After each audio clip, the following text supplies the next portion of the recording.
Hello, आप लोग कैसे हैं। आज हम क्लास 10th के लिए फिजिक्स का करंट इलेक्ट्रिसिटी स्टार्ट करने वाला हूँ, बहुत सारे बच्चों के डिमांड के अनुसार से।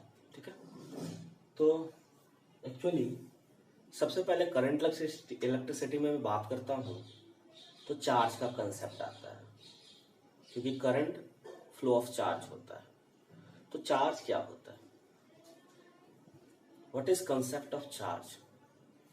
Charge is an inherent properties of a body due to which it attract or repel any other body। एक ऐसी प्रॉपर्टी जिसके कारण वो दूसरे बॉडी पे को अट्रैक्ट या रिपेल कर सकता है, वो उसकी वो उस पे चार्ज के कारण होता है। ठीक है, अब ये चार्ज किसी बॉडी पे आता कैसे है? तो किसी बॉडी पे चार्ज, अगर मैं दो नॉन कंडक्टिंग बॉडी को, जैसे एक ग्लास का रॉड हो गया और एक सिल्क क्लॉथ हो गया, ठीक है, दोनों नॉन कंडक्टिंग है। अगर मैं दोनों को रबिंग करता हूं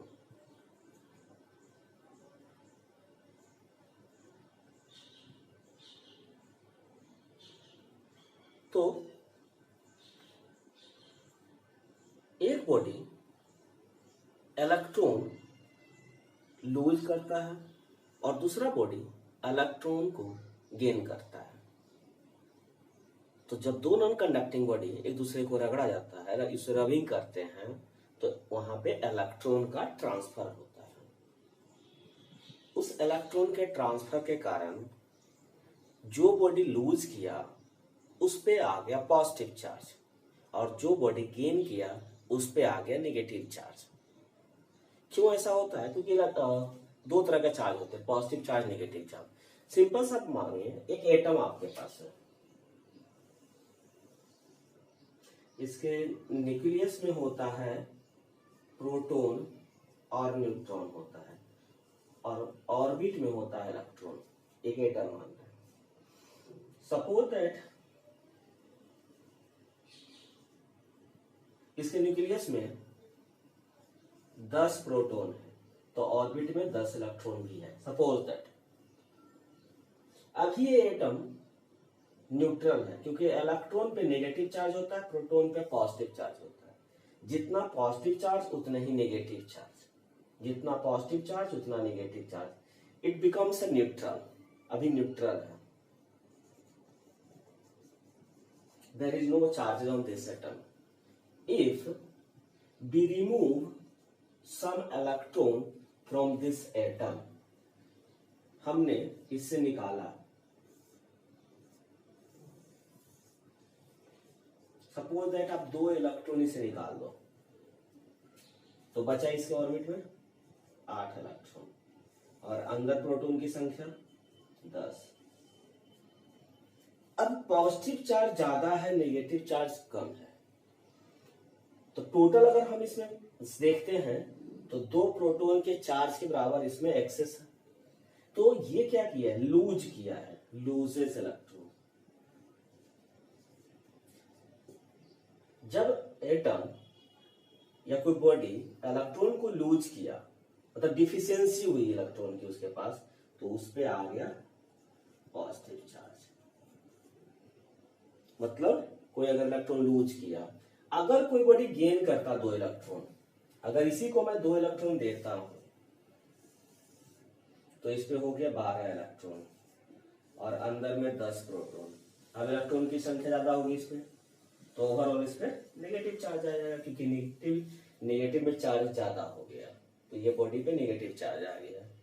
तो हम कहीं पे भी अगर चार्ज डेवलप करना होता है तो हम इलेक्ट्रॉन का ट्रांसफर करते हैं, आइदर गेन करते हैं आइदर लूज करते हैं। अगर मैं गेन करूंगा इलेक्ट्रॉन को, तो इलेक्ट्रॉन गेन किए तो इलेक्ट्रॉन की संख्या बढ़ गई, नेगेटिव चार्ज बढ़ गई। इलेक्ट्रॉन को लूज किए, इलेक्ट्रॉन की संख्या में कमी आ गई, मतलब डिफिशियंसी ऑफ इलेक्ट्रॉन हुआ, तो वहां पे आप पॉजिटिव चार्ज डेवलप करता है। तो ये कंसेप्ट क्लियर है, ठीक है। अब 2 तरह का चार्ज हुआ, पॉजिटिव चार्ज और नेगेटिव चार्ज। अब इसका ऐसा यूनिट जो होता है, unit of charge is coulomb,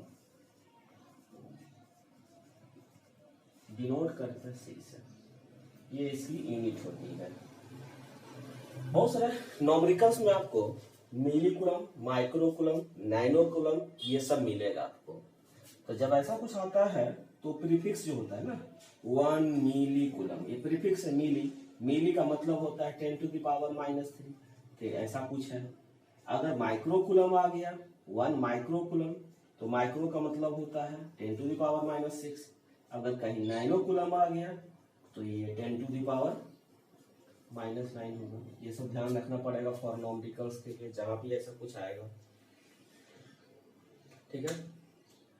तो अब हम इसके चार्ज की प्रॉपर्टीज की बात करते हैं। आप नोट डाउन कर सकते हैं इसको पॉज करके वीडियो को, ठीक है। तो हम अगर प्रॉपर्टीज ऑफ चार्ज की बात करते हैं कि चार्ज की क्या क्या प्रॉपर्टी होती है।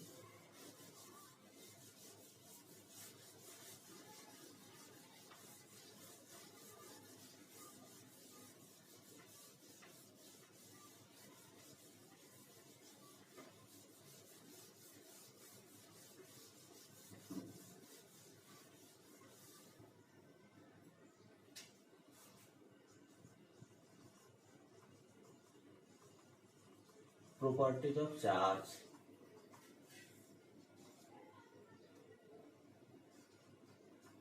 Like charges repel to each other and unlike charges attract to each other। Same तरह का चार्ज रिपेल करेगा, उसको जो फोर्स लगेगा रिपल्सन का फोर्स लगेगा। और अनलाइक जो होगा सेम तरह का चार्ज, एक पॉजिटिव है दूसरा भी पॉजिटिव, एक दूसरे को रिपेल करेगा, इस पे फोर्स लगाएगा इस पे फोर्स लगाएगा, रिपल्सन होगा। दोनों निगेटिव है सेम तरह का, दोनों एक दूसरे को रिपेल करेगा, धक्का देगा बाहर की तरफ। अनलाइक हो एक पॉजिटिव एक निगेटिव, दोनों एक दूसरे को अपनी तरफ खींचेगा। ऐसा कुछ लाइक और अनलाइक चार्जेस के बीच में फोर्स लगता है। क्लियर है?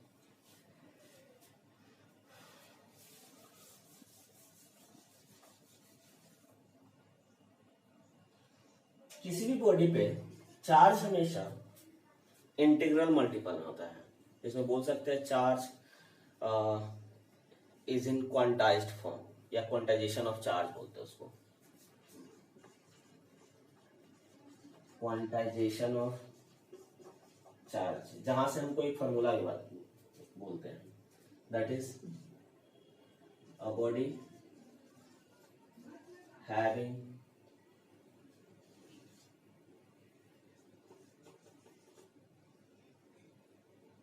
integral multiple of elementary charge,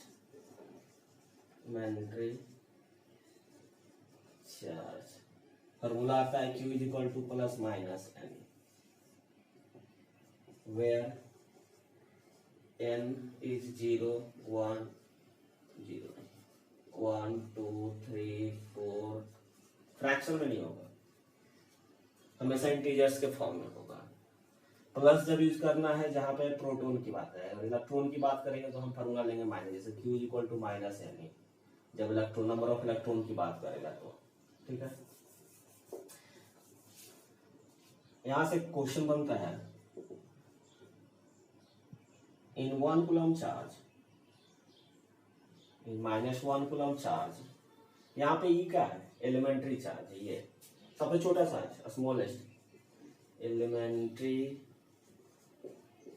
charge होता है, सबसे छोटा चार्ज होता है, जिसका value 1.6 into 10 to the power -19 coulomb होता है। 1 coulomb charge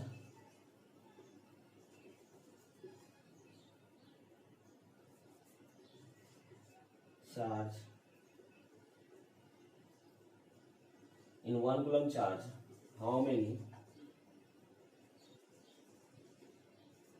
number of electrons कितने नंबर ऑफ इलेक्ट्रॉन होगा, 1 कूलम चार्ज, -1 कूलम चार्ज। हमारे पास ये फॉर्मूला है, Q बराबर इलेक्ट्रॉन भी बोला है तो -n ही लेंगे, n की वैल्यू मुझे चाहिए, पहले रख लीजिए -1 कूलम चार्ज -n इलेक्ट्रॉन, एक एलिमेंट्री चार्ज का वैल्यू 1.6 × 10⁻19 होता है, माइनस माइनस गया ये इधर जाएगा, n बराबर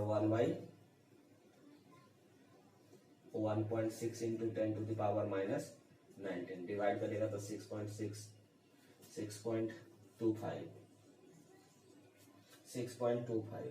10⁻18 इलेक्ट्रॉन्स, ऐसा कुछ आएगा। मतलब 1 कूलम चार्ज में बहुत ज्यादा नंबर ऑफ इलेक्ट्रॉन आने पे 1 कूलम चार्ज मिलता है। ये स्मॉलेस्ट चार्ज, इससे छोटा चार्ज नहीं होता। चार्ज हमेशा जो नंबर होगा इलेक्ट्रॉन की संख्या होगा, क्योंकि इलेक्ट्रॉन को फर्दर हम डिवाइड नहीं करते, आगे जाइएगा तो पढ़िएगा इलेक्ट्रॉन को भी डिवीजन होता है, लेकिन वो अभी नहीं, बाद में जाके, क्योंकि इलेक्ट्रॉन भी क्वार्क्स, बोसोन, मतलब बहुत सारा छोटे प्लाज्मा, ये सब स्टेट से मिलकर बना हुआ है, तो वो छोड़ दीजिए अभी तक। फिलहाल के लिए हमेशा जो इलेक्ट्रॉन की संख्या होगी वो होल नंबर में होगी, फ्रैक्शन में नहीं होगी, ठीक है।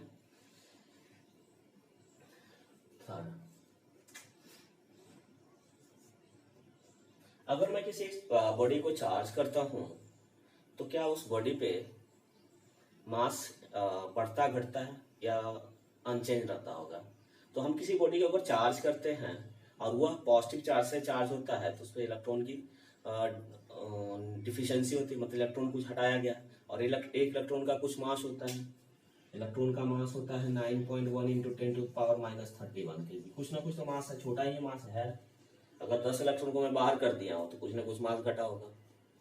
अगर कोई बड़ी नेगेटिव चार्ज है, वो इलेक्ट्रॉन लिया है तो बाहर से कुछ मास ऐड हुआ है, इसका मतलब a charge body changes its mass, increase और डिक्रीज। जब पॉजिटिव चार्ज होगा तो डिक्रीज किया होगा, और नेगेटिव चार्ज हुआ होगा तो इंक्रीज किया होगा। Charge body changes its mass,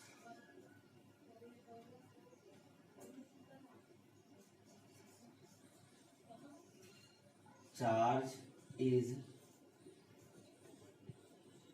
additive in nature.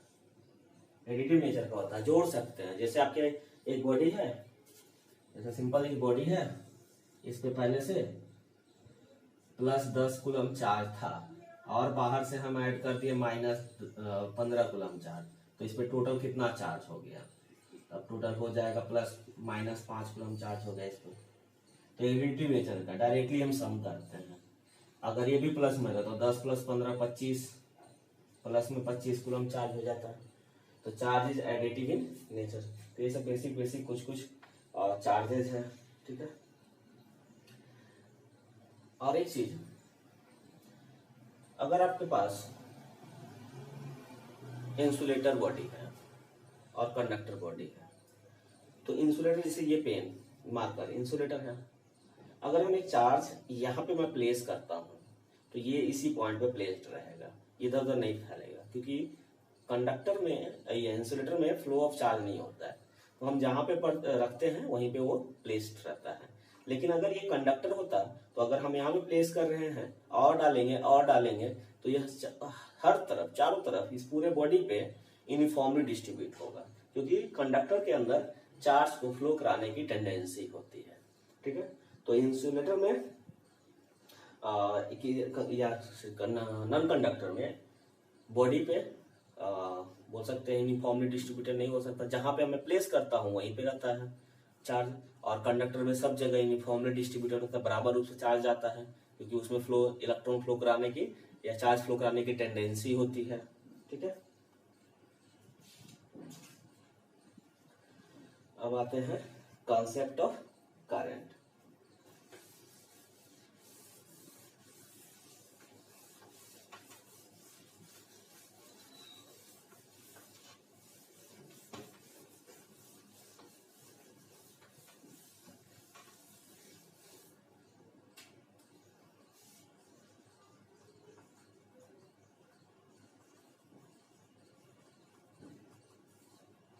Concept of current.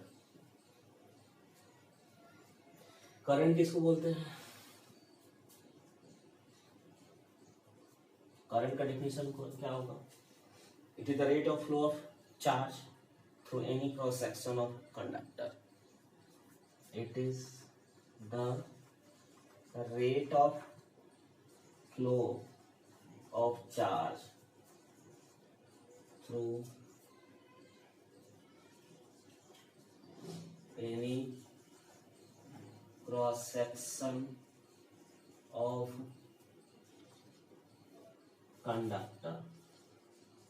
किसी कंडक्टर के क्रॉस सेक्शन से किस रेट से चार्ज फ्लो कर रहा है, वो आपका क्या कहलाएगा? करंट कहलाएगा, known as current, known as current. ठीक है, रेट हमेशा टाइम के रिस्पेक्ट में होता है। तो हम यहाँ पे अगर फॉर्मूले की बात करेंगे, करंट को डिनोट करते हैं आई से। Current I equal to Q by T, rate of flow of charge. अगर यूनिट की बात करेंगे